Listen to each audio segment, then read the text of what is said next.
com o painel de líderes das tintas imobiliárias, com o tema Prioridades e oportunidades para o setor de tintas imobiliárias no Brasil. Discutiremos inovações em produtos, sustentabilidade e adaptação às novas demandas dos consumidores. Líderes do setor compartilharão insights sobre como enfrentar desafios atuais e se posicionar para o crescimento futuro. O objetivo é identificar estratégias que impulsionem a indústria frente às novas realidades econômicas e ambientais. Convido aqui o mediador do painel, Fábio Humber, ele que é diretor de comunicação e relações institucionais da Abrafate. Seja bem-vindo, Fábio. Muito obrigada. Onde você quiser. O Fábio ele trabalha na Abrafate há 25 anos. Ao longo desse período, esteve envolvido na criação e na evolução de iniciativas como o Abrafate Show, o PSQ, que é o Programa Setorial da Qualidade, o PSS, o Programa Setorial de Sustentabilidade, Fórum Abrafate, Curso de Tecnologia em Tintas e o Prêmio Abrafate, além de participar ativamente nos fóruns internacionais que reúnem o setor como o World Coating Council e o Latinpin. Convido aqui também o Argemiro Sanches, que é gerente de produto da Tintas Eucatex. Bem-vindo, Argemiro. Muito obrigada. O Argemiro atua no segmento de tintas decorativas há 35 anos, com passagens nas empresas Globo Tintas, AkzoNobel, BASF, Tintas Masa e Eucatex. Suas principais atuações são nas áreas de marketing, serviços ao mercado e assistência técnica. Possui formação acadêmica em marketing e especialização em produtos e varejo. Convido também Guilherme Ruschel, que é diretor-geral de Tintas Decorativas Brasil da AkzoNobel. Bem-vindo, Guilherme. Obrigada. O Guilherme está na AkzoNobel desde 2018, sendo responsável pelas estratégias e implementação de marketing, vendas e desenvolvimento de clientes na área no país. Formado em administração pela Universidade Federal do Rio Grande do Sul, o executivo acumula diversos cursos em prestigiadas instituições de ensino no Brasil e no exterior. Com 25 anos de carreira, tem experiências nas áreas de marketing, comercial, vendas, desenvolvimento de produto, planejamento estratégico e de comunicação, entre outras. Ao longo de sua trajetória, atuou em empresas como Burger King, Unilever, Nestlé e Ambev. Convido também aqui ao palco o Newton Rezende, que é diretor-presidente da Sherwin-Williams Brasil. Bem-vindo, Newton. Newton Rezende ingressou na empresa por meio da aquisição da Valspar, onde ocupava o cargo de CFO para a América Latina. Anteriormente, passou 13 anos na Ecolab Chemicals, onde exerceu as funções de CFO e gerente geral. É graduado e pós-graduado em Administração de Empresas pela Fundação Getúlio Vargas. Convido aqui também o Renato Firmiano, que é diretor de marketing Souvenir Glazul. Bem-vindo, Renato. O Renato é líder de negócios com mais de 20 anos de experiência em marketing e digital, atuando nos mercados do Brasil e América Latina. É formado em administração de empresas pela ESPM, com MBA pela FGV, possui sólida trajetória em empresas multinacionais do segmento de bens de consumo, como Unilever e Whirlpool, sendo atualmente responsável pelas áreas de marketing digital de tintas decorativas da BASF. Convido também Ricardo Tipetic, líder coloridor da Futura Tintas. Bem-vindo, Ricardo. Ricardo é proprietário e CEO da Futura Tintas, tem uma longa trajetória na indústria, destacando-se nela a liderança da Futura há mais de 40 anos e a presidência do Sindicato da Indústria de Tintas e Vernizes do Estado de São Paulo, Citivesp.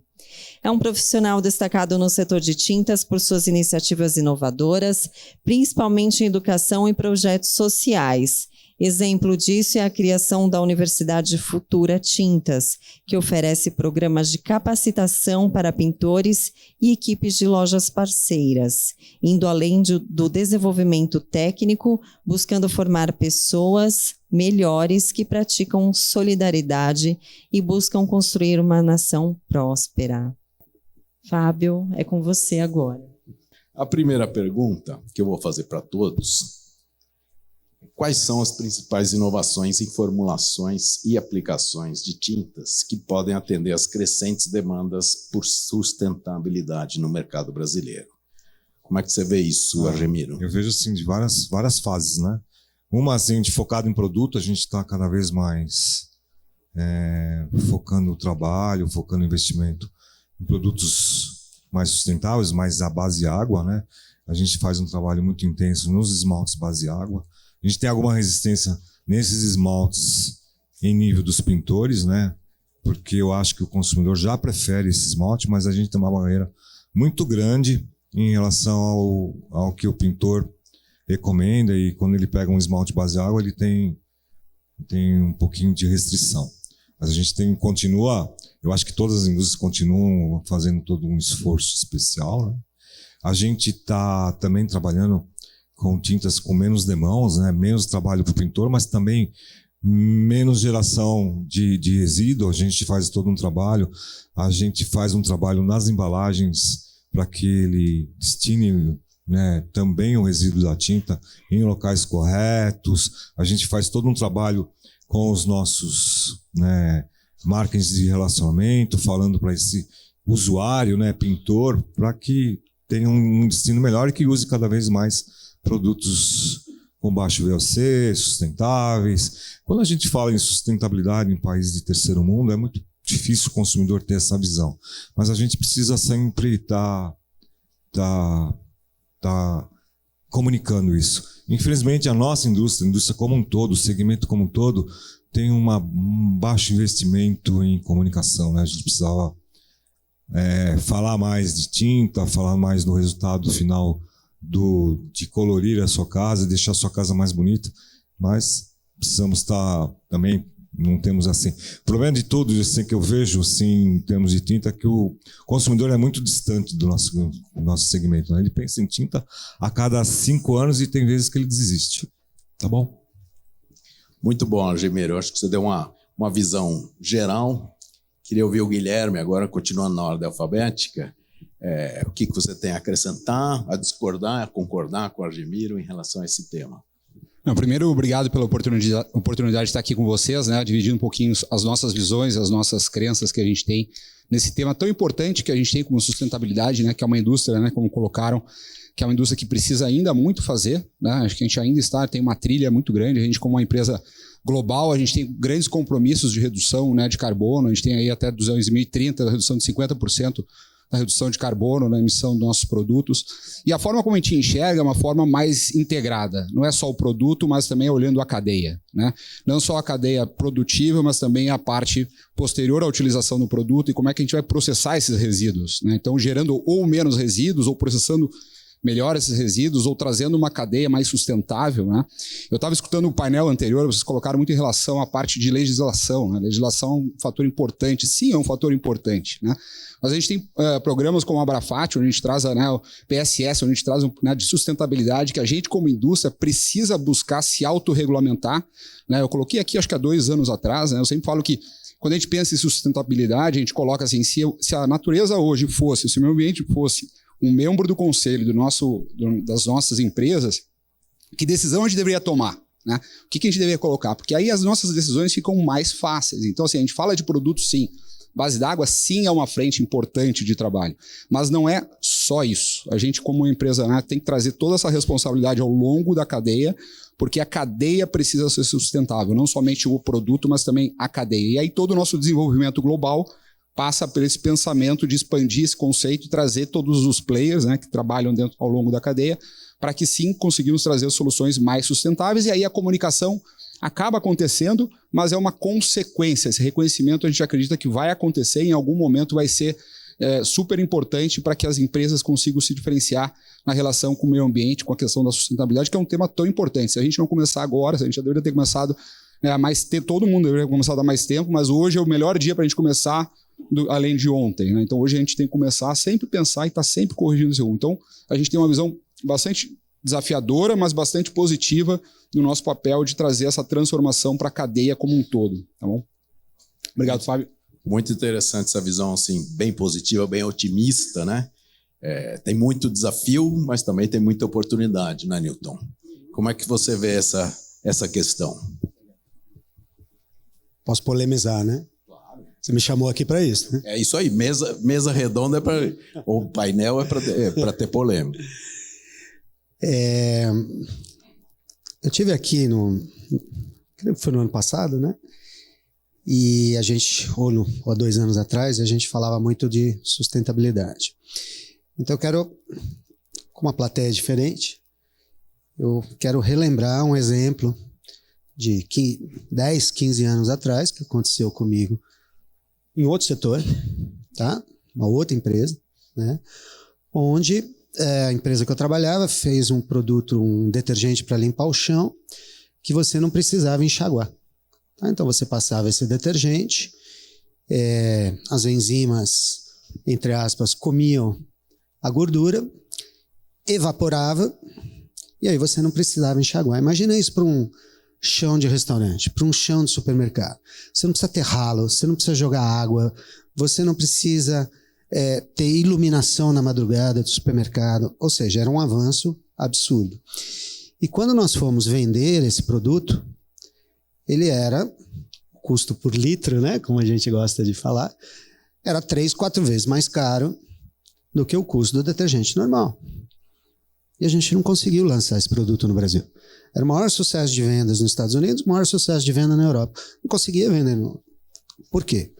Porque o bônus do gerente da manutenção vinha pelo custo do detergente, não vinha pela lâmpada que você apagava, pelo número de pessoas que você não precisava usar de madrugada, pela água que você economizava, pelo ralo que você não precisava ter, né?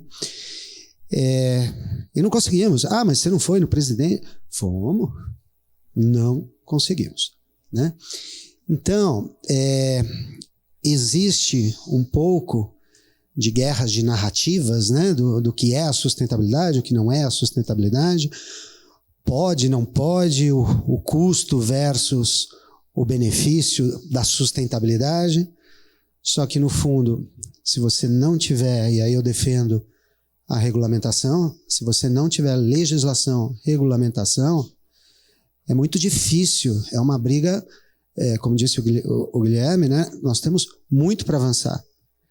Só que aqui nós estamos falando de 5 empresas, 3 multinacionais e 2 brasileiras grandes, enormes, comprometidas, né, com a sustentabilidade. Mas o nosso mercado tem mais de 1.500 empresas de fabricantes de tinta, né? Então, enquanto não tiver realmente uma regulação, né, uma legislação, é muito difícil essa relação custo-benefício, para que o consumidor possa enxergar. Esse exemplo do detergente, primeiro que aí eu não falo do setor, né, então não entro numa saia justa, e segundo, ele é muito marcante, porque isso foi há 15 anos, e a empresa ainda não lançou esse produto aqui. Nós continuamos ainda patinando nisso, né? Então, é importante que, como sociedade, a gente brigue pela sustentabilidade, mas com regulação, com obrigação, ok? Muito, muito interessante essa visão que o Newton traz. Eu me lembrei desse caso que você tinha apresentado aqui. É uma questão, lógico, regulação é super importante, mas também tem uma parte que é o amadurecimento da sociedade, né? A sociedade vai cobrando, lentamente isso vai se espalhando, e aí eu queria ouvir o Renato. Renato tem uma ligação bem forte também com o mundo digital, né, Renato? E aí também pode comentar um pouco, não só a questão do amadurecimento, mas inclusive as novas possibilidades da comunicação em relação à sustentabilidade. Perfeito. Bom, primeiro, obrigado pelo convite. Acho que é muito legal a gente poder dividir como que a BASF enxerga a sustentabilidade, como que com o Souvenir a gente vem trabalhando isso. Boa tarde a todos e todas que estão aqui. Acho que eu queria começar falando, de fato, nesse olhar de jornada. Assim, né? A sustentabilidade não é algo que a gente vai construir do dia para a noite, né? Em 1, 2, 3 ou 4 anos. Mas já é muito legal a gente estar aqui nesse fórum falando sobre sustentabilidade para essa indústria. Né? Então, acho que a gente aqui, né, tem uma responsabilidade, pelo menos a Souvenir, né, encara isso como uma responsabilidade de promover, né, esse tipo de discussão dentro da indústria, né, de provocar, né, de trazer isso para a pauta, de trazer essas discussões, né, de não ter medo de ousar, de errar, de lançar alguma coisa que, de fato, às vezes vai ter que, né, repensar, mas sempre com esse propósito, né? Acho que a gente tem o privilégio de fazer parte de uma organização que tem a sustentabilidade já muito estabelecida, né? Para a BASF, a sustentabilidade é o propósito da empresa, né? E processos muito bem estruturados. E a gente enxerga muito parecido, né? Acho que com o que foi falado aqui, a sustentabilidade de uma forma bastante holística, né? Não dá para a gente isolar, né? Eu sou sustentável no produto, se eu não sou sustentável com o meu time, com as pessoas, se eu não sou sustentável com o meu processo de fabricação, né? Com a minha cadeia produtiva. E por isso que a gente precisa de todo mundo, né? A sustentabilidade, dificilmente a gente vai ser sustentável sozinho.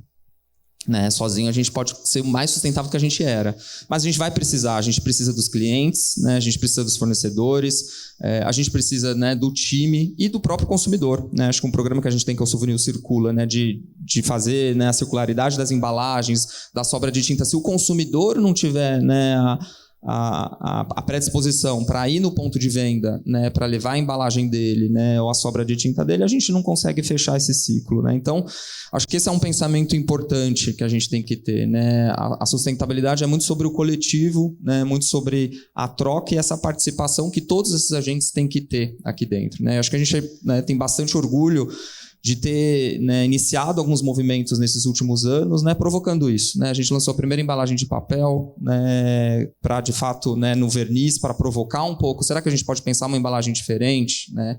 Obviamente, toda a trajetória base água que foi falado aqui é algo que a gente acredita, né? E a gente vê o pintor, de fato, engajado já com esse movimento. Quando você mostra valor, né, e o consumidor, de fato, querendo, né, não tem por que a gente não fomentar isso, né, em crescimentos grandes nesse sentido. O próprio Souvenir Circula, né, que é um programa de circularidade de embalagens e sobra de tintas. A gente lançou, né, um produto com pigmentação 100% mineral, que é o Toque da Terra.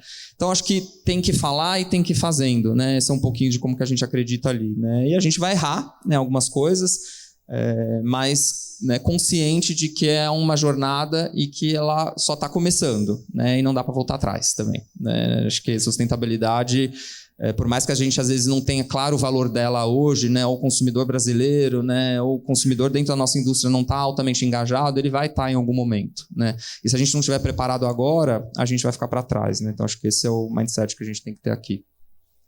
É super interessante isso, essa questão de ser uma jornada, de a gente estar aprendendo, né, de aprender inclusive com os erros que se comete, e o papel de liderança, né, que as empresas, o que o Newton falou, são 5 empresas líderes, puxam o mercado um pouco para frente, né? São exemplo, né? São referência. E aí eu queria ouvir o Ricardo. O Ricardo já tem um tempo de carreira. Né? Mas é covardia, né? Eu vou chamar o Adalberto da próxima vez, para ver se eu fico... Eu prometo que na próxima pergunta eu começo ao contrário, tá? Não, depois de tanta fera falando, eu falar alguma coisa sem ser repetitiva é um belo desafio, mas vou tentar. Não, eu fiquei pensando, né? São 2 sistemas, né? Sistema técnico e sistema humano, né? Então, a questão do VOC, do carbono, das questões de quanto as formulações evoluíram, né? Os laboratórios, todos aqui têm laboratórios bastante equipados, com muitos recursos para poder resolver essas questões técnicas, né? E o sistema humano é as pessoas, lógico, né? Quem está por trás de tudo isso, quem está trabalhando nesses laboratórios, quem está aplicando as nossas tintas. E nós lá na Futura sempre fizemos uma aposta muito grande na questão do pintor, né? A gente lançou a universidade e desde então até hoje, estamos fazendo 10 anos agora, a gente procurou investir muito nesse profissional que põe o nosso produto na parede. Porque por mais que a gente faça, se ele não estiver preparado, se ele não estiver apto para fazer isso acontecer, de nada vai adiantar nossos produtos maravilhosos. Então, a nossa aposta continua muito forte, né? Nós até fomos muito polêmicos em combater o faça você mesmo, né? A gente lançou não faça você mesmo. A gente acha que é muita aventura um consumidor final despreparado poder pintar uma parede, tudo bem, vai lá, se diverte, mas uma casa, né? Precisa de um profissional qualificado. E então é isso. Eu acho que as questões todas técnicas, não que não sejam, são extremamente relevantes, VLC, carbono, tudo isso vem encaminhando, né? Acho que hoje até tinta base d'água 0 VLC, né? Acho que dá para chegar nisso, né? Penso que dá. Dá, né, William? Pronto, já tem um apoio técnico aqui. Então, lógico que são importantes, mas o sistema humano é o que vai estar sempre na nossa cabeça, né? Estou falando aí pela Futura. É o que está sempre com mais relevância e onde a gente está investindo aí muita energia. E temos lá nosso pessoal técnico todo também trabalhando essas questões. É bem interessante essa visão que o Ricardo traz, porque, na verdade, a tinta precisa de alguém que aplique, né? E aplicar também exige as práticas sustentáveis, né? Tanto na aplicação como depois, né? O que você faz com esses resíduos? O que você faz com a embalagem? O que faz com a sobra? Como é que você conserva de um dia para o outro? As próprias ferramentas de pintura. Isso exige muita conscientização, investimento em educação, do pintor, do consumidor, do lojista, né, de todos aqueles que estão envolvidos aí dentro da cadeia de utilização das tintas. Então, Ricardo, atendendo aí a sua queixa, eu vou começar a segunda rodada por você, tá? Agora eu vou fazer a ordem alfabética inversa, tá? Então, que eu já assumo a próxima? Isso aí. Quem mandou falar, né? Pois é, você pediu. Eu falei e você atendeu, né? Você pediu, vai ter. Então manda, vai. Agora vamos mudar, vamos focar em competitividade, vamos falar um pouco menos de sustentabilidade. A pergunta é uma pergunta até assim, repetitiva em alguns aspectos. Fala, diante das flutuações econômicas recentes. Isso aí caberia em quase todos os momentos da vida do Brasil, né?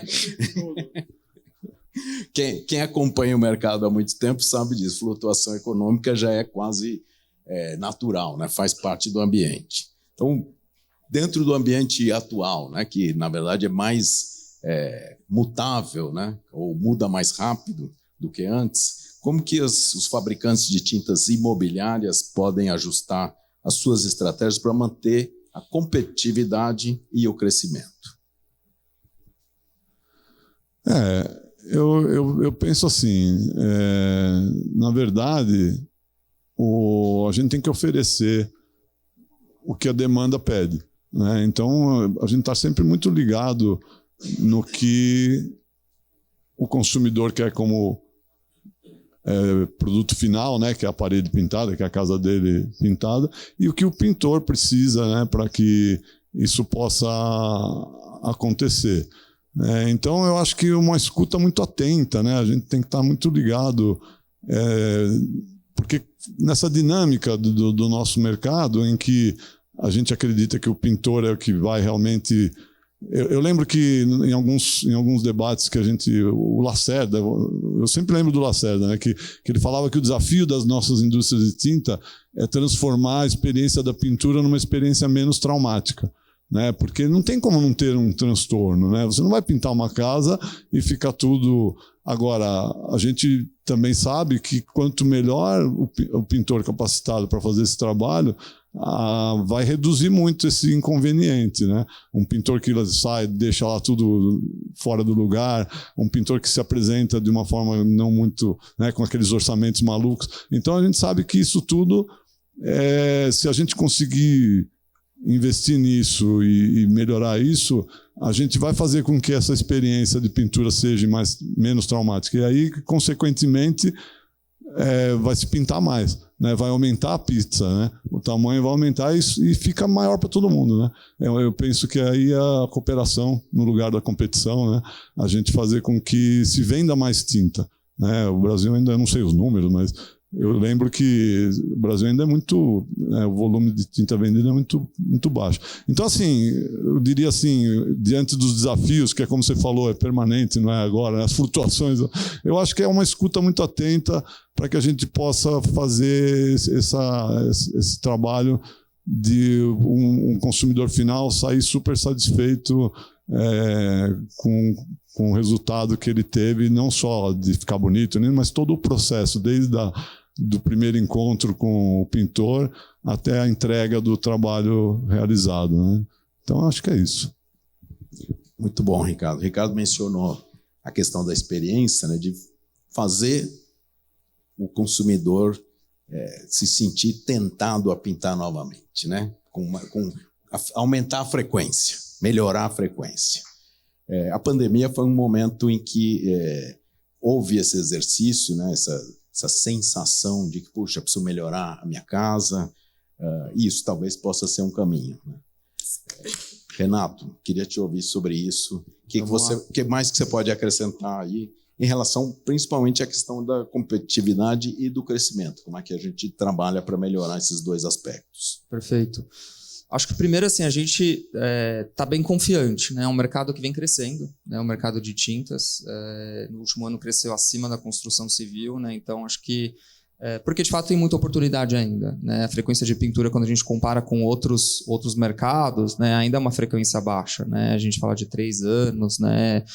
Mesmo depois da pandemia, que foi um agente importante que mudou alguns hábitos do consumidor, né? Seja hábitos de pintar com mais frequência, de pintar menos superfícies, né? A gente vê isso muito claro em pesquisa, né? O consumidor, antes da pandemia, né, a pinta estava muito mais atribuída à manutenção, à reforma, né, à construção, e cada vez mais já inserida no universo da decoração, o que traz um aumento de frequência, né, e acho que isso é bom para a indústria como um todo, né, a gente criar, inclusive, incentivar novos usos, né, da pintura, não só ao uso de manutenção, né, de construção. Então, acho que esse é um ponto importante, né? Então, primeiro, é um mercado com muito potencial, né, de crescimento ainda, né?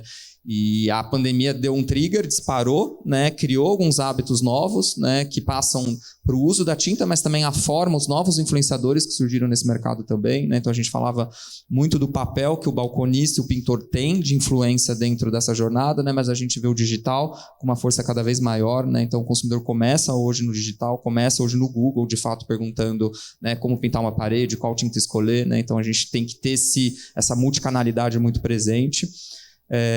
E para a gente, né, falando especificamente da BASF, né, como que a Souvenir, a gente acredita que, né, e foi falado já aqui, né, que é uma jornada de pintura difícil, né, e se ela é difícil, o consumidor ele vai escolher outra coisa, né, para gastar o dinheiro dele do que gastar no que é difícil, né. Então por isso que a Souvenir tem muito claro, né, falando sobre estratégia, né, de ser a marca que facilita a jornada de pintura, né. Não à toa a nossa assinatura falar de facilidade, né, com o Souvenir tá fácil.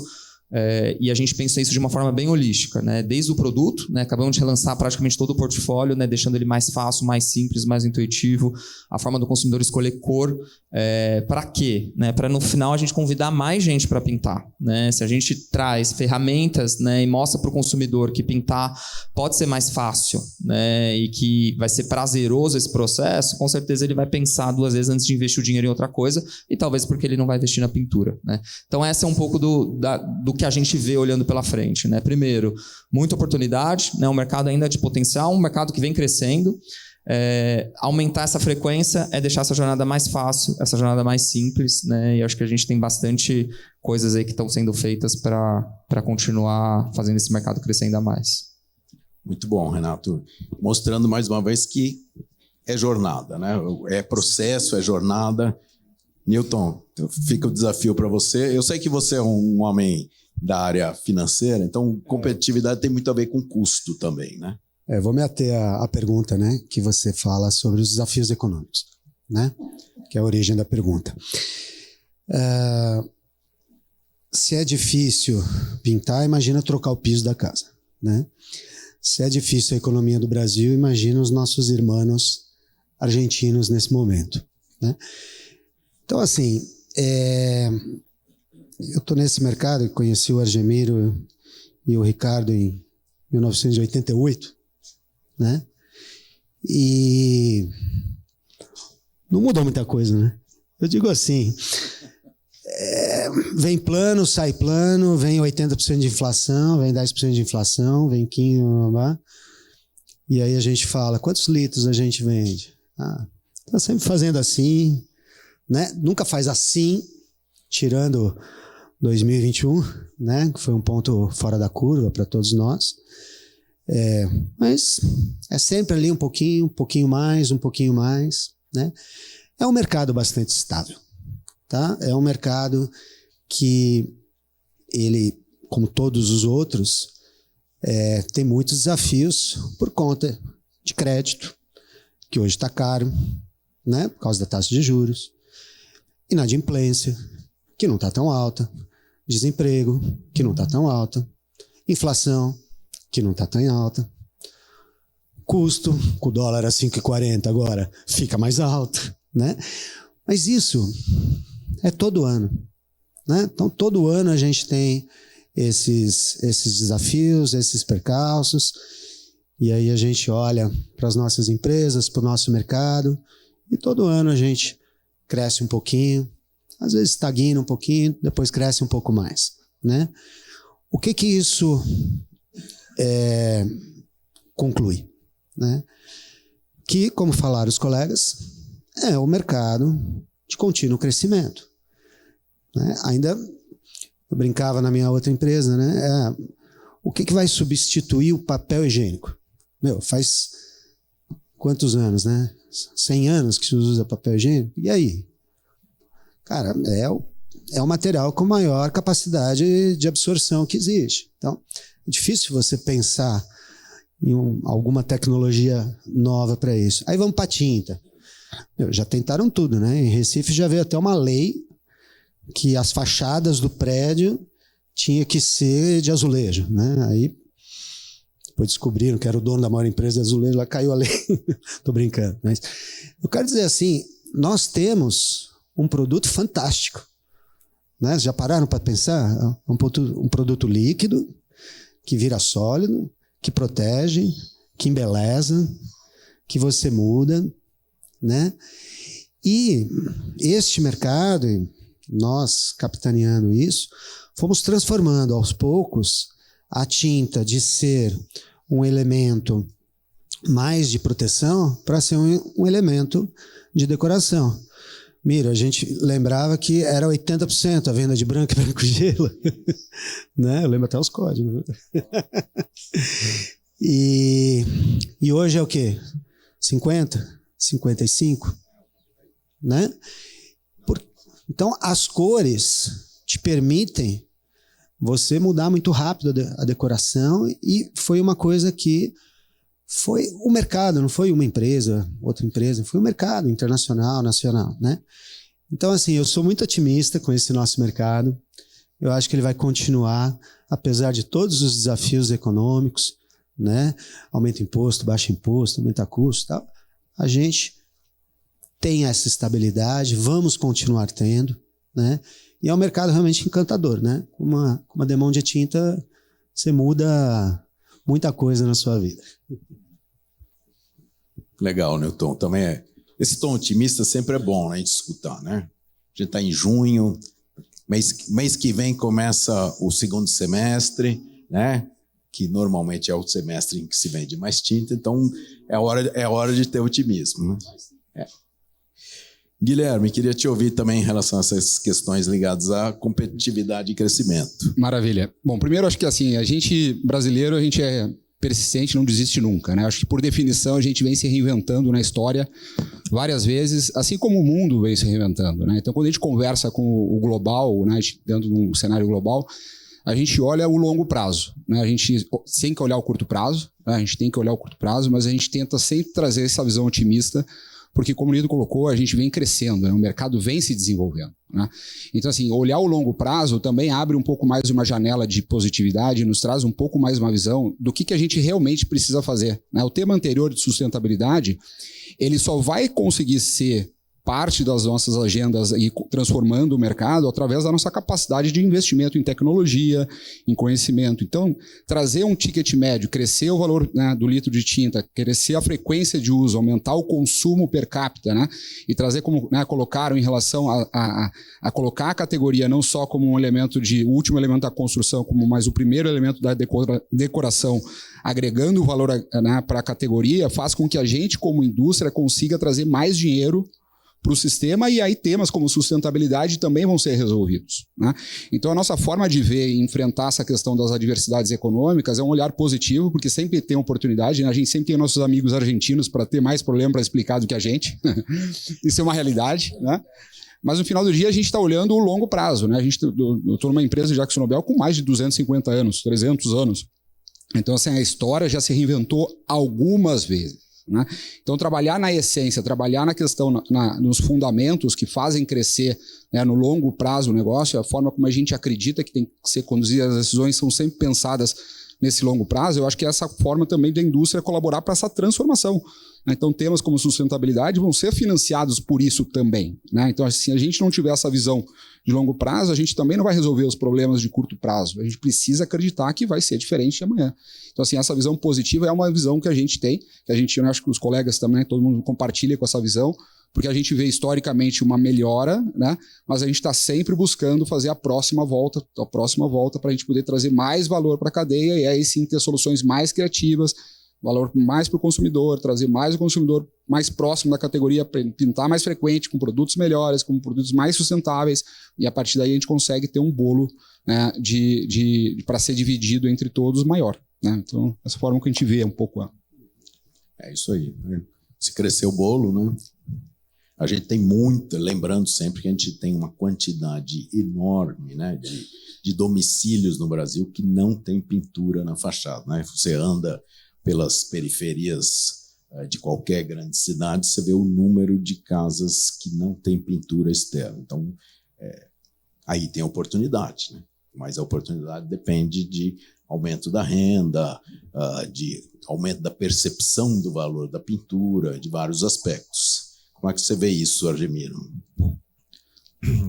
Nós da Eucatex, a gente vê que realmente fala uma cadeia, né? A gente trabalha muito próximo aos fornecedores de matéria-prima, a gente trabalha muito próximo por causa da redução de custos que o mercado nos obriga, né? A gente sempre está, o laboratório sempre está olhando, né? O trabalho diário do laboratório olhar custo, mas a gente também olha em inovação, né? Somos uma empresa aí que está apostando muito nisso, em inovação, está apostando em tintas funcionais, a gente acredita muito nisso, essa coisa de cobre mais, respinga menos. O consumidor também, assim, o consumidor não tem conhecimento disso. Agora, se eu falar para ele que essa tinta tem uma capacidade térmica, se essa tinta tem uma capacidade de antibactéria, a gente tem que valorizar. Só que eu acho que nós temos uma barreira muito grande, chama-se varejo. Nosso varejo ainda é muito ruim, tanto especializado, tem alguns que se... Mas assim, é muito ruim. Por quê? Ele vende lata de tinta, né? Ele não vende produto aplicado. Deveria ter mais produto aplicado na loja, mais, né, mais argumentação do vendedor dele. Ele não trabalha o vendedor dele, não treina, sendo que o melhor produto que esse varejo teria que estar vendendo é serviço. Se é serviço, ele tem que treinar mais esse vendedor. Fazer com que a experiência de compra seja uma coisa boa, porque a experiência de aplicação, como todo mundo sabe, é um pouquinho, um pouquinho estressante, né? Porque, principalmente se a pessoa estiver morando. E assim, treinar, aí nós temos que treinar. Nós temos vários públicos aí para trabalhar essa jornada. É o dono, o empresário. Nós temos que trabalhar o balconista, que eu acho que está um pouquinho esquecido nessa história toda. Eu acho que a gente tem que trabalhar o pintor sempre, óbvio, é o cara que aplica. Nós temos que trabalhar o consumidor em falar que pintar é bom, né? O resultado final é muito bom, a casa dele fica bonita, decorada, protegida. Nós temos que trabalhar o engenheiro, que não existe hoje uma cadeira de tintas na maior parte das escolas de arquitetura e engenharia, né? de materiais. E a gente tem que trabalhar o decorador interno e o consumidor. Como que a gente fala para esse consumidor? Assim, é muito difícil você acessar esse consumidor. E outra, uma coisa que também a gente precisa começar a olhar, né? Essa coisa que está tendo aí na internet, aí, tem tintas milagrosas. Tem cara fazendo tinta num balde em casa. Então, assim, precisa tomar cuidado com isso. Mas, assim, em termos de... O que o Catex vê? A gente vai apostar em inovação, a gente vai apostar em conhecimento, em ampliar esse conhecimento para esses públicos. Precisamos também que esse canal de distribuição nosso nos ajude, né? Porque eu acho que a indústria está um pouquinho sozinha nisso. A gente lança produto com tecnologia, não vende. Eu tenho uma linha super premium, que é uma tinta excelente. É difícil de vender. É muito difícil, né? O produto tem atributo que não tem qualquer produto no mercado, mas mesmo assim é muito difícil. Por quê? Se o cara compra o produto... Tá, vou te ajudar. Compra 5 latas lá. Eu vou voltar daqui 2 meses, vai estar lá 5 latas. Por quê? Ele não faz nenhum trabalho de venda. Você acha que o consumidor chega hoje em dia, eu queria um verniz base água. Ele nem sabe que existe. Nem sabe. Eu queria uma tinta super premium. Também não sabe que existe. A gente fica na mão do canal, né? E na mão do quem aplica também. Então a indústria precisa começar a olhar. E assim, sim, a gente vai estar trabalhando todo esse espectro de conhecimento, né? Eu insisto muito que nós, como indústria, tenhamos que fazer todo um trabalho para melhorar esse varejo também, né? Estamos fazendo um trabalho com o pintor, mas a gente precisa melhorar o varejo, tá bom? É bem interessante essa necessidade aí que já está detectada, né? A questão do pintor, o Ricardo já falou bastante sobre isso, mas todo mundo aqui está super ligado nessa questão de melhoria, e houve uma sensível melhoria na capacitação de pintores nos últimos anos, isso é inquestionável, e no varejo ainda precisa haver um avanço maior. Tem muita gente trabalhando nisso, mas como é muito disperso, muito pulverizado, né, também a gente tem dificuldades. Vou passar para o terceiro tema, vou começar pelo Newton agora, porque toda vez ele estava no meio, né? No meio do caminho. Agora eu vou começar por você, Newton. Então, o tema da terceira pergunta são as expectativas do consumidor e as regulações ambientais. Como é que isso influencia o desenvolvimento e a comercialização das tintas imobiliárias no Brasil? Então, cada vez mais tem esse apelo, né? Tem um apelo ambientalista, tá? Tem um apelo do consumidor querer fazer a coisa certa, né? Mas, polemizando novamente, a gente precisa tomar um pouco de cuidado do que são narrativas e do que são intenções reais, né? Ou às vezes um pouco até o coração, né? Dar um exemplo simples, né? Meu filho trabalha na Força Aérea Brasileira, ele está nesse momento no Rio Grande do Sul ajudando nos resgates e tal. Ele falou que há uns 3, 4 semanas atrás eles não tinham onde colocar doação, não tinha. Tá? Era lotar caminhão, lotar avião, tudo, né? Agora já está faltando doação, né? Por quê? Porque esfria, né?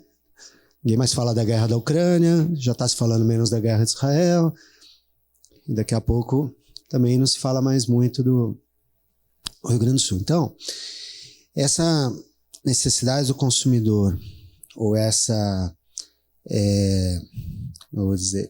esse requerimento do consumidor de causas ambientais e tal, também tem um pouco de narrativas, né? A gente precisa, novamente, aí falando um pouco do que eu já repeti de sustentabilidade, ter o envolvimento da sociedade civil, daquilo que é realmente importante e começar um processo de regulação. Eu tive com o Almir Klink recentemente e a filha dele está fazendo agora tudo que ele fez, né? Então, nesse momento, ela está na Groenlândia, né? E ela foi vegana para lá. Ela foi com todo o barco, com alimentação vegana. Chegou na Groenlândia, queria continuar, até pensando nisso na parte ambiental, né? Até como exemplo e tal. E hoje ela está comendo foca, porque ela entendeu, né? Isso dito pelo pai, né? Para nós, que ela entendeu que para o meio ambiente, você manter a dieta vegana na Groenlândia, o que você ia vir de avião, tudo lá só chega de avião ou de navios, né? Era muito mais sustentável e muito melhor para o meio ambiente se ela entrasse na mesma alimentação das pessoas dos vilarejos, que é o quê? Peixe e foca, né? E ela inverteu. Deve ter sido algo muito difícil para ela, né? Então, às vezes, eu só dou esses exemplos, né, para tomar um pouco de cuidado com aquilo que é real e que a gente tem que realmente focar e um pouco daquilo que vira um pouco narrativo, né? Ok? O modismo também, né? A questão, mas manter a flexibilidade, né? Então, vou jogar essa mesma questão para o Gemiro, que foi o último da... O que você acha? Eu acho que toda a indústria de tintas tem esse olhar para a sustentabilidade, para produtos mais friendly e tal. Mas assim, às vezes eu olho para a sociedade em si. O poder público faz muito pouco em relação a uma legislação mais restritiva, mais coesa em termos de produtos que tem dentro de uma legislação de sustentabilidade. Então, tem muita gente que faz o que quer com o produto. Coloca lá todo o trabalho. Uma outra indústria que precisa olhar para a sustentabilidade é a embalagem, né? A gente precisa ter um outro olhar. Eu estou fazendo alguns produtos com embalagem 100% reciclada, né? Mas mesmo assim, depois para onde vai esse reciclado, né? A gente precisa ter alguma coisa, o olhar, né? A indústria de embalagem tem um olhar diferente. Porque tanto uma como a outra tem problemas de resgate de embalagem e tudo mais, né? E o que está dentro, que também é outro problemão. Em termos de Eucatex, a gente faz tudo para olhar. Mas aí eu fico vendo, quando você fala, vai lá de novo pro varejo, abaixa o VOC, sem odor. Entendeu? O consumidor não sabe nem o que é VOC.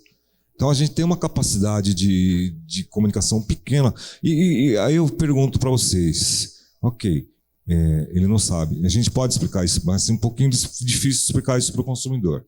Mas e assim, outra coisa que o sustentável, até quanto o consumidor valoriza? Lembre-se que toda a parte assim, tá muito implícito na cultura do povo, né, e na educação do povo, o que é sustentável, o que é ecologia, porque lembre-se que a gente tem um país ainda com diferenças muito grandes, né? Então, para a classe C e D, o sustentável é tão importante, ou ele está pensando na sobrevivência. Para a classe A, ok, sustentável e tudo mais. Então, a gente precisa olhar diferente disso. E outra coisa, pensar em produtos que tenham acesso aí, que sejam mais fáceis de ser explicado para o consumidor. Tá bom?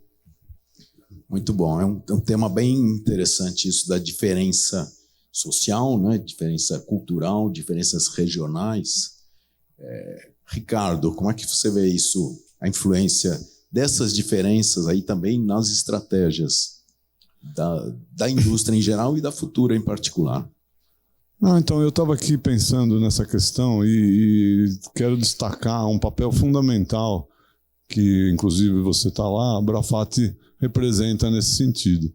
Porque eu penso que uma empresa do nosso porte, a Futura, teria muita dificuldade sem contar com esse apoio, né? Eu não sei se o Luiz está aqui, eu estou vendo o Dilson. Dilson, você está aí, Dilson? Dilson está aí. O Dilson foi meu parceiro quando eu era presidente do Citivesp. A gente tentou fazer fizemos, né, Dilson? Um monte de coisa junto. E então a Abrafat vem ao longo dos anos, né, agora no comando do Luiz, contribuindo com a gente, né? Política Nacional de Resíduos Sólidos, Prolata, agora programas de sustentabilidade. Então, facilita muito a vida da gente para a gente poder cumprir essas exigências que contribuem aí para que a gente tenha tudo isso melhor, né?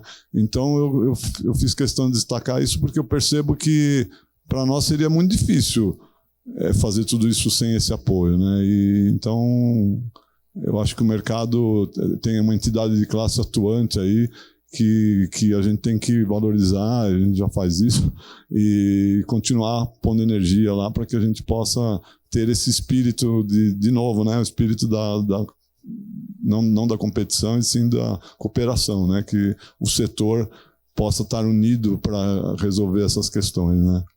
Acho que é isso. Esse tema é super importante, realmente, o tema da cooperação, da ação coletiva, né?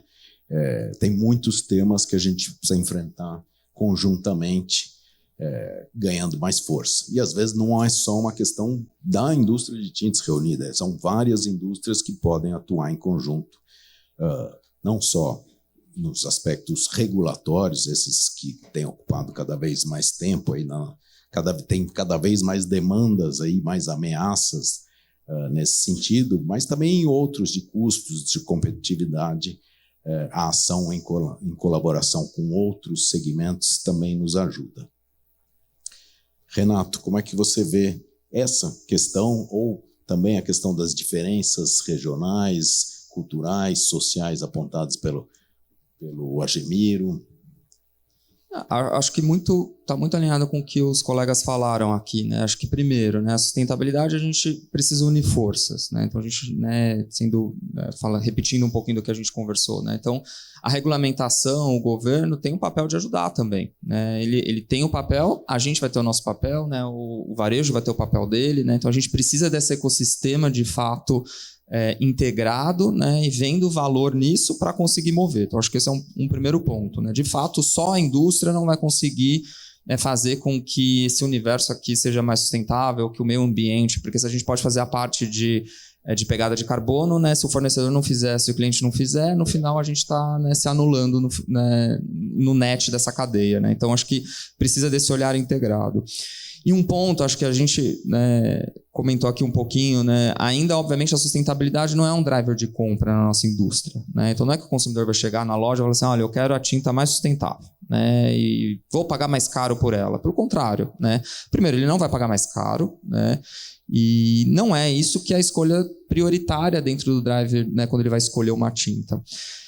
O que acho que é nosso papel, assim, como indústria, né, é criar esse valor, ajudar a criar esse valor, né? Um pouco do que a Souvenir vem fazendo é conectar o valor da sustentabilidade com outras dores já latentes que esse consumidor tem, né? Vou pegar 2 exemplos. A própria embalagem de papel. O consumidor não vai comprar uma embalagem de papel porque ela é mais sustentável, porque não é o driver de compra. Mas se ela é mais fácil, né, ela é mais fácil de manusear, ela é mais fácil de carregar, ela é mais fácil, né? Você criou um valor adicional e, obviamente, você está entregando um produto mais sustentável, né? Acho que a própria circularidade de tinta, né, no final, de embalagem, né? Quando você conecta ela com uma dor dele, porque ele não sabe o que fazer com a sobra de tinta ou com a embalagem, mas você fala, olha, eu tenho uma solução para isso, né? Entrega isso num ponto de coleta que vai ser reciclado e etc., se atuou na dor desse consumidor. Ele não está fazendo isso porque ele quer ajudar a sustentabilidade, mas porque se resolveu uma dor.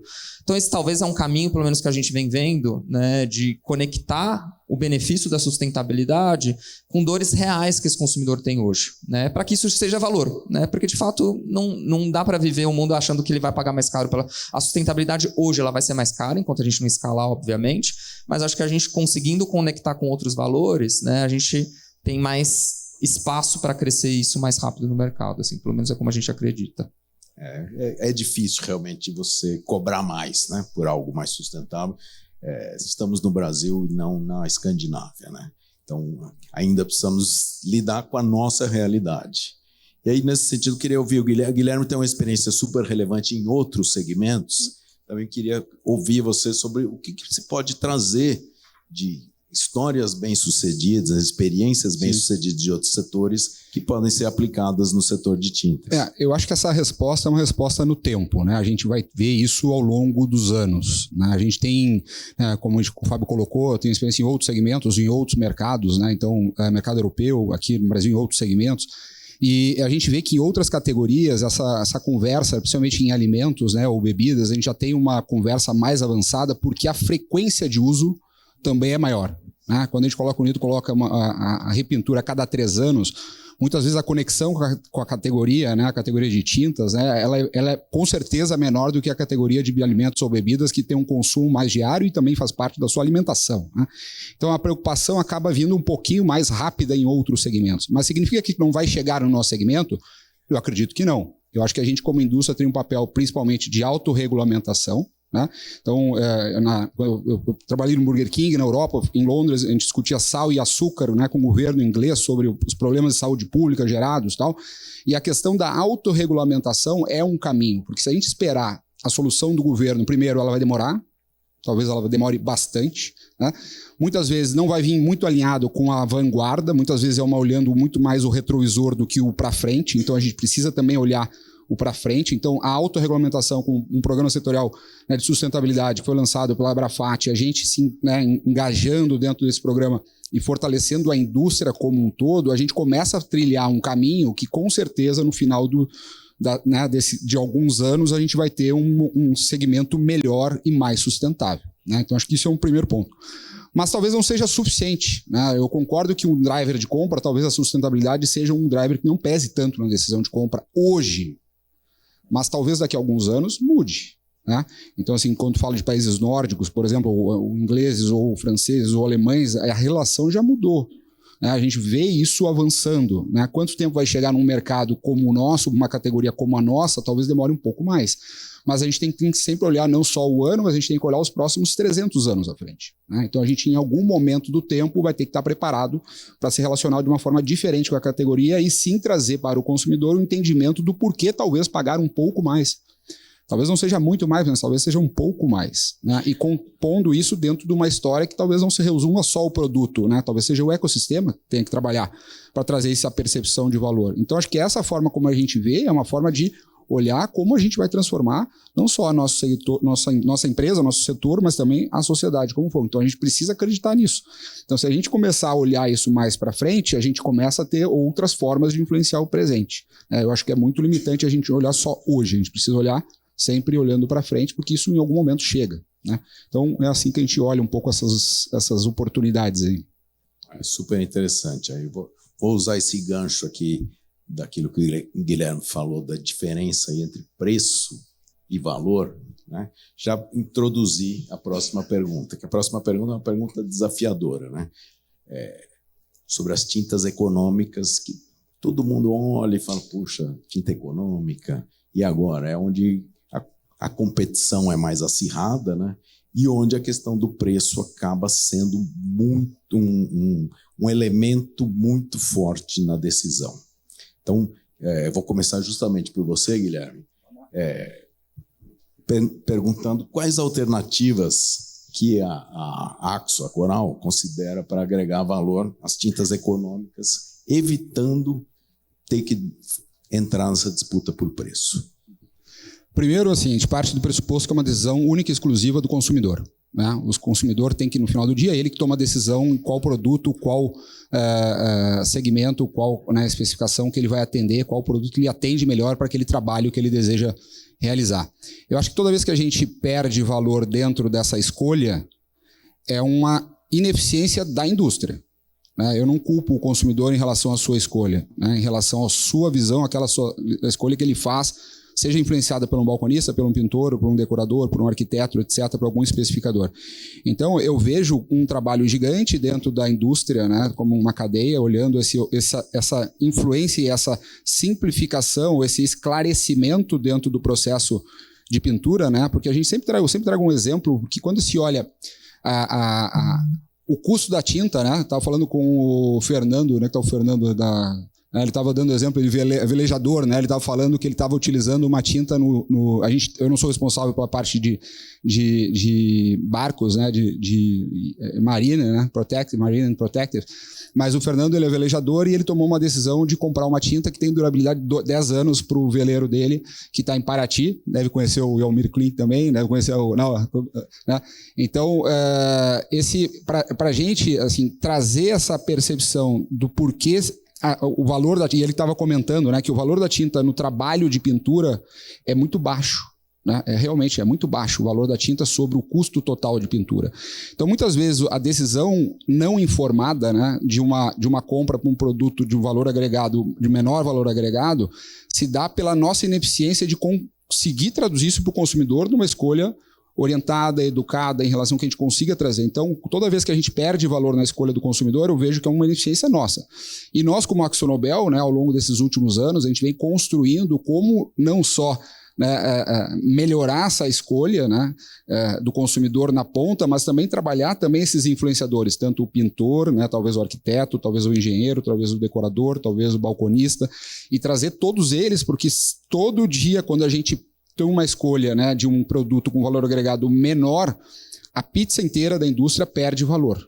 Porque no final do dia a gente está competindo pelo share of wallet, né, a renda do consumo, né? Então a renda, né, a gente fala que uma das coisas que muitas vezes a gente não se dá conta, né, que a indústria de apostas, né, hoje representa 200 bilhões no Brasil. Né? 200 bilhões que uma indústria que há alguns anos atrás não existia. Então o consumo, que muitas vezes era distribuído em outras categorias, acabam sendo migrados para outros segmentos, como apostas, por exemplo. Né? Então a gente está falando de 200 bilhões no mercado brasileiro hoje. Né? Então quando a gente fala de fazer melhores escolhas para a gente não combater, mas orientar o consumidor, porque a existência de produtos econômicos é uma realidade. O mercado brasileiro, o mercado nordeste de um jeito, norte é outro, centro-oeste é outro, sul é outro, sudeste é outro, não tem como, né? Mas a gente precisa trazer, e esse é o trabalho incansável da indústria, de trazer esse entendimento, mostrar, educar essa decisão de compra, porque ao fazer isso a gente consegue sim trazer uma percepção do valor real do produto, né? Porque o produto vai ser utilizado para um trabalho de pintura, e o trabalho de pintura tem um custo muito maior do que somente o produto. Então, muitas vezes, essas escolhas são facilitadas quando a gente simplifica esse processo de compra e traz esse esclarecimento para o consumidor final de como ele pode se orientar na hora de fazer a compra do produto na loja de tinta, ou seja, no home center, ou qualquer lugar que ele queira comprar. Então, assim, eu acredito muito nessa parte da educação. Né? Esse é um tema central, né? Tema da educação, da informação, da conscientização, da simplificação da mensagem, né? A gente é uma indústria de perfil técnico e sempre se comunicou de modo muito técnico, né? Por isso que não chegava tão bem ao consumidor. Então a gente está evoluindo nisso, mas é um processo também, é uma jornada, como diz o Renato. E aí, Ricardo, eu queria te ouvir também sobre isso, especialmente em relação às tintas econômicas. É polêmico, né? É polêmico. Eu fiquei ouvindo aqui meus parceiros e fiquei até na dúvida do que eu ia falar. Estou até refazendo a minha fala aqui. Não, porque eu vi o William fascinando assim quando o Ademir falava, não, sai mais barato usar tinta premium, né? Eu vi você balançando a cabeça afirmativamente e concordando, né? Então, mas a hora que a gente olha a pergunta, a gente fala assim, bom, como valorizar? A pergunta está nessa linha, né? Então não vou entrar no mérito se eu valorizo ou não, mas eu pensando assim, como valorizar a tinta econômica? Eu acho que já começa pelo nome. Eu estava conversando com o Francisco, né? Ele tem um trabalho que ele polemiza assim, né? Econômico igual baratinho. Não necessariamente. A ideia, quando eu lembro lá atrás, a gente até ficava pensando em mudar o nome do programa, em vez de econômico, ter um outro nome qualquer. Lembra disso? Então, assim, o nome econômico não necessariamente é mais baratinho, né? Então, e outras, as empresas que estão no PSQ, você falou do PSQ, as empresas que estão no PSQ têm um parâmetro mínimo a ser seguido. Você pegar uma tinta econômica dentro desse parâmetro mínimo, ela é uma tinta boa, ela tem uma proposta boa.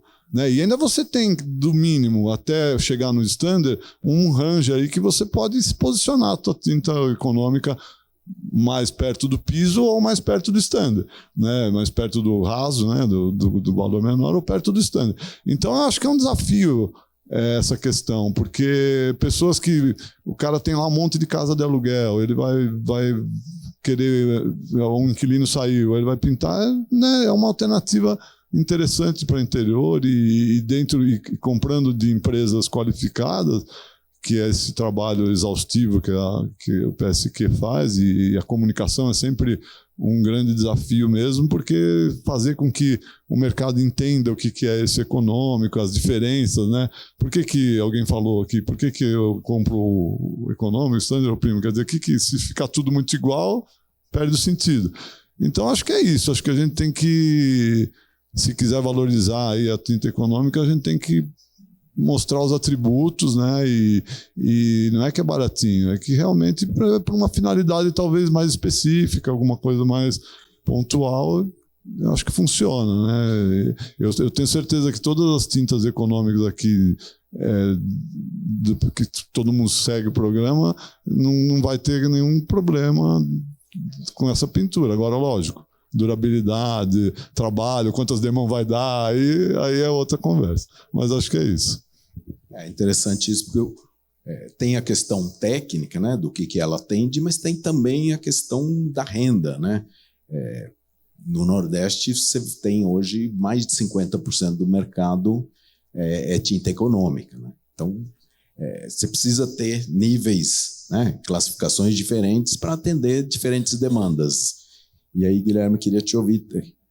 O Newton ficou por último dessa vez. Newton ficou na média, depois passou para a primeira, agora vai fechar aqui essa pergunta. Essa é a última. Então, pelo menos minha. Então, primeiro, agradecer aí a presença de todo mundo, né? Seus namorados e namoradas devem estar um pouco bravos com vocês, mas ele já falou que é a última, né? Então, em breve estaremos em casa, né? Não esqueçam da florzinha, bom, pelo menos dar um abraço, né? Bom, eu sigo os relatores, acho que o mercado brasileiro, nesse sentido, é um dos mais complexos do mundo, ou seja, existe uma percepção daquilo de levar vantagem, né? Lei de Gerson, né? Os mais antigos. Então, muitas vezes, como o Guilherme falou, é um mercado que você vai comprar esse produto a cada 2, 3, 4, 5 anos, né? Diferentemente do hambúrguer, da Coca-Cola, né?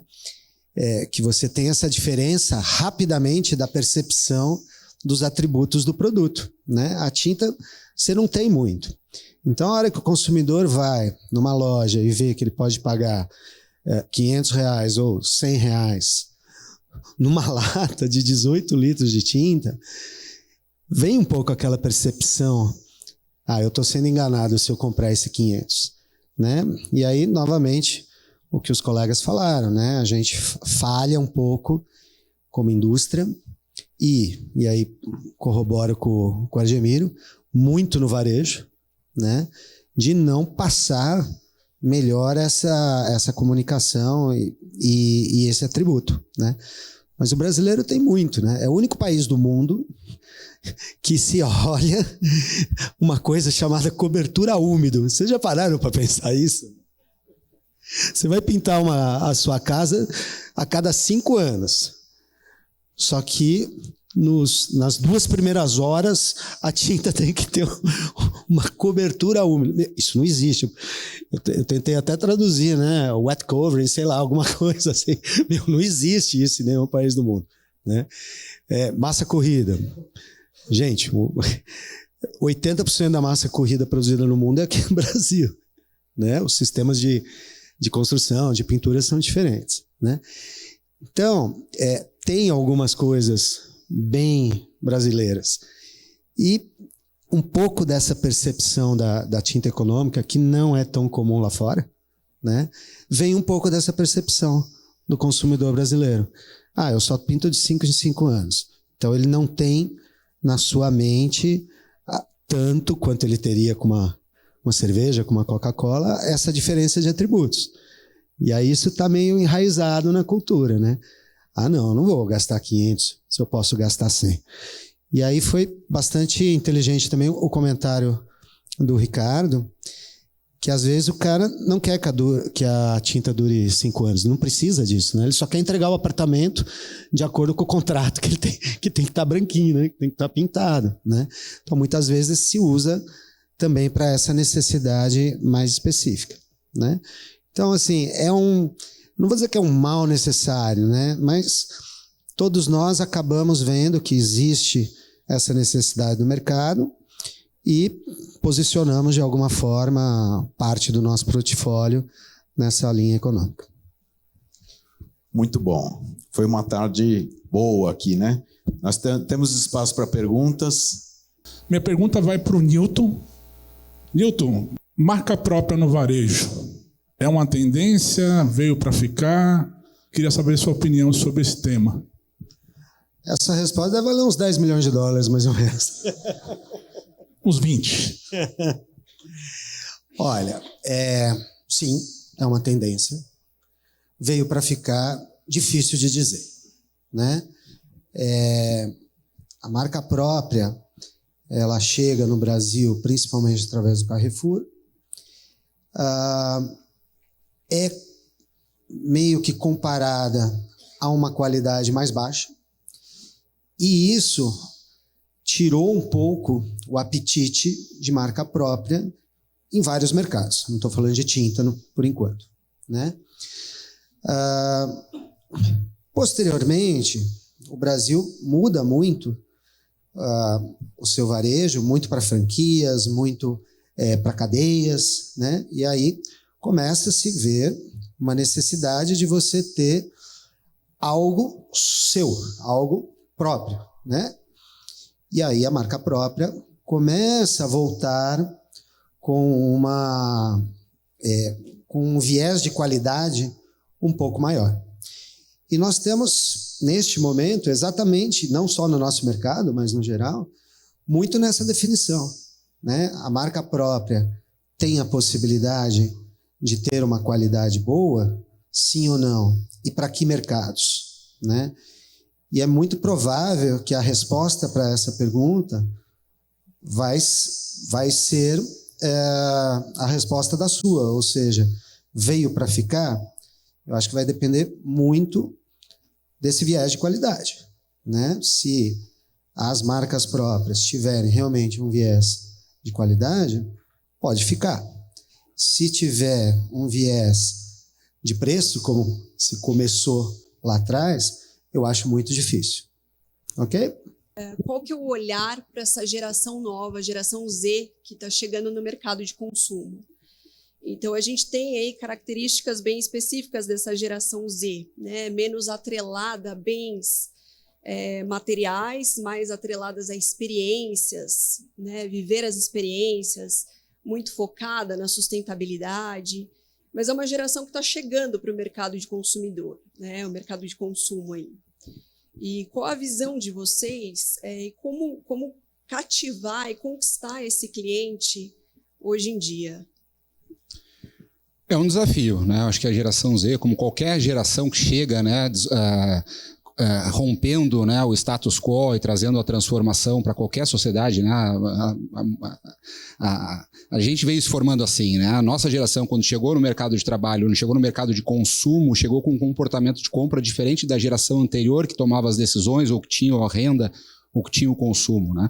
Então, eu vejo essa renovação das gerações como um dado do problema. A gente vai ter que trabalhar e entendê-los de uma forma diferente.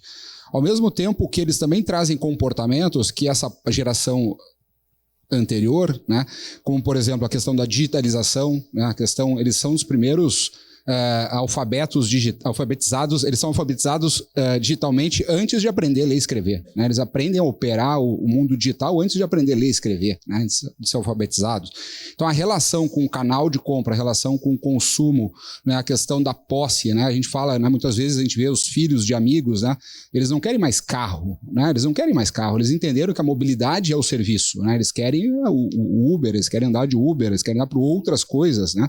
Mas também essa relação com as cores, e a gente fala que a questão da mudança de estilo, de comportamento, de fase de vida, né? O que a flexibilidade que a tinta dá através do primeiro elemento da decoração também se conecta com essa agilidade, com a velocidade, com a questão da moda, com a questão até muitas vezes faça você mesmo. Eles fazem muitas vezes eles mesmos, né? Eles aprendem no YouTube, já vão pintar, já fazem diferente. Então, eu acho que é o comportamento, tanto na forma de contratação, no canal de compra, na relação com a categoria, né? Entendimento da questão das cores, num estilo de vida, eu acho que também abre uma oportunidade para a gente, né? Eu acho que a gente, como indústria, tem que entender essa oportunidade, que é um comportamento somente diferente, né? Com uma relação mais rápida, mais intensa, um pouco mais digitalizada, um pouco mais menos o sonho da casa própria muitas vezes era o sonho das nossas avós ou os nossos, né? Eles não têm mais esse sonho da casa própria muitas vezes, apesar de ter um retorno muitas vezes, né? Padrões antigos. Mas eu acho que a nossa categoria também traz essa fluidez, né? A gente é uma categoria líquida, uma categoria que tem a questão da transformação, da plasticidade. Então a gente se conecta muito com eles, né? A gente pode se conectar muito com eles através de outros elementos que às vezes não são tão explorados, né? A gente fala da cobertura úmida, mas para eles pouco interessa a cobertura úmida, né? Não interessa a cobertura úmida, né? Mas a gente interessa a cor do ano, a cor, né? A renovação, o color filter, no nosso caso o color filters, onde a gente traz as tendências de cores, essa questão da cor como elemento de transformação social, de engajamento, de trazer uma bandeira e trazer construção, né? Então acho que essa renovação, então acho que se conectar com a geração Z passa pelo entendimento de que é um dado do problema, a gente vai ter que entendê-los para poder vender para eles e conseguir conectar com eles em outros elementos que muitas vezes as gerações anteriores não se conectaram, eram outros valores, era outro momento, eram outras decisões. Então eu vejo como uma oportunidade, eu vejo a geração Z como uma oportunidade de transformação da nossa indústria como um todo, se a gente souber ler e aplicar isso no nosso dia a dia. Muito bom. Vamos para a terceira pergunta. Alô. Então, Sérgio Rubio Caldic. Eu queria fazer essa pergunta para o Miro. Até conectado um pouquinho com essa questão que acabou de ser comentada, né? Eu há pouco tempo que pintei um combo bem pequenininho na minha casa e comprei uma tinta pronta para uso, que é uma coisa que culturalmente o brasileiro nunca conseguiu receber muito bem e é muito popular em outros países, né? Sim, Europa e Estados Unidos é tudo pronto para uso. E eu particularmente acho muito prático, né? Sim. E principalmente hoje, para essa questão de decoração, você vai pintar um pedaço de uma parede, quer mudar uma cor aqui, super simples. Você vai comprar lata, abre, aplica, acabou. Sim. Você acha que o Brasil hoje está começando a ter espaço para tinta pronta para uso? Assim, ou não? Ainda vai patinar? A Eucatex faz a marca própria da Leroy Merlin. É tudo pronto para uso, a não ser a econômica. Todo produto é pronto para uso. Porque eles vêm com um conceito europeu. Mas a gente, como fabricante, tem uma dificuldade muito grande. Eu tenho tido muito problema. Primeira recusa é o pintor. O pintor se acha químico, né? Ele quer enfiar a mão na lata, olhar para cima. Quer dizer, eu falo para ele, você só, olha, amigo, você abre, mistura e pinta. Mas não adianta, ele quer enfiar a mão. A gente tem problema. E as tintas pronto para uso tem um probleminha técnico, né? Você vai ficar um pouquinho no estoque, ela tem uma separaçãozinha. A hora que o cara abre a lata e vê um sobrenadante, ele já tampa a lata e quer trocar. Mas assim, a mudança de cultura. A Leroy vai, assim, ela quer realmente facilitar a jornada de pintura para o consumidor e para quem, se for um profissional. Eu como consumidor, não estou falando que como um cara dentro da indústria de tinta, eu acho muito mais fácil você abrir uma lata de tinta, misturar e pintar. Acabar com esse negócio de diluição, que é um estresse. E a gente, né, inventou ainda a tinta de autodiluição, 80% d'água. Você compra uma lata e compra outra lata para diluir. Mas tá bom, a gente vamos estamos nesse mercado, né? Eu acho que a Eucatex tem dentro do seu portfólio uma tinta pronta para uso, mas também é uma dificuldade. Cultura, é bem difícil. Mas estamos aí para brigar um pouco mais. Tem mais uma? Boa tarde a todos. Meu nome é Alexandre, eu sou da Sintequímica. Claro que eu gostaria de estender essa pergunta para todos, mas é específica para o Rafael, porque ele citou várias vezes isso hoje. Tá? Rafael, Perdão, Renato, desculpa, por favor. Para quem já foi para a Europa e teve a experiência de, por exemplo, tomar uma água quando a pessoa compra aquela água, na própria embalagem, ela já está pagando um tanto a mais por essa embalagem para que ela seja devidamente cuidada caso essa pessoa não devolva essa embalagem. Quando ela devolve a embalagem, ela tem o benefício de receber aquele valor de volta. Você não acha que esse seria um caminho para fazer com que essa embalagem que você citou várias vezes, tá, que poderia ser um caminho de volta, para incentivar o consumidor a fazê-lo? Eu acho que sim. Eu acho que incentivo e recompensa sempre é uma forma de acelerar qualquer movimento que a gente queira fazer de transformação cultural dentro do mercado, né? Mas acho que, de novo, volta. Se ele não vê valor, se o valor for só monetário, né, dentro dessa transação, na minha visão, né? Ele só vai devolver de fato essa tinta porque ele vai ganhar alguma coisa. Talvez a hora que você tira isso, né, você não conseguiu criar essa consciência, né? Então eu acho que a gente pode trabalhar ferramentas de incentivo, mas eu ainda voltaria para a dor dele, né? De fato, assim, se ele tem uma dor de não saber o que fazer com isso, né? Eu ser o agente que estou respondendo para, né? Ou tenho alguma coisa que resolve a dor dele, eu acho que, né, trabalhando isso em conjunto ajuda, né? Mas sem dúvida, o incentivo é um ponto, né? Acho que o que a gente tem que pensar de novo, pensando na sociedade brasileira, né? Acho que foi comentado aqui. A gente fala ainda de uma sociedade comparado com a Europa, né, como você trouxe, né, que a gente tem problemas estruturais muito grandes ainda, né, então exigir do consumidor algo, né, ele ainda tem outras necessidades básicas para serem atendidas, né, que a gente tem que levar em consideração, né, mas sim, se a gente quiser acelerar, com certeza o incentivo à recompensa é um caminho, né, mas eu acho que ser atrelado sempre a um benefício não monetário, né, é mais sustentável. Desculpa, tá? Só quero concluir falando o seguinte. A gente tem um case de sucesso no nosso estado aqui, que quando eu era criança, alguns 30 e poucos anos atrás, eu sou de uma família muito simples, e a gente recebia um incentivo quando a gente levava as notas fiscais para a escola, a gente recebia, por exemplo, os cadernos, e não pagava por eles. Isso fez com que a gente criasse uma consciência de exigir a nota fiscal em todos os sentidos. E que hoje, a premiação é muito baixa para isso, mas há uma consciência de exigir essa nota fiscal. E eu acho que isso pode se replicar especificamente no caso da embalagem. Legal. Obrigado. Pessoal, eu vou ter que encerrar. Bom, obrigado a todos, obrigado aos participantes aqui, Ricardo, Guilherme, Newton, Renato, Argemiro, a todos que nos ouviram. Acho que foi um painel riquíssimo, trouxe realmente muitos insights, muitas informações importantes. Todos nós vamos sair daqui mais ricos do que entramos. Então, obrigado e até a próxima.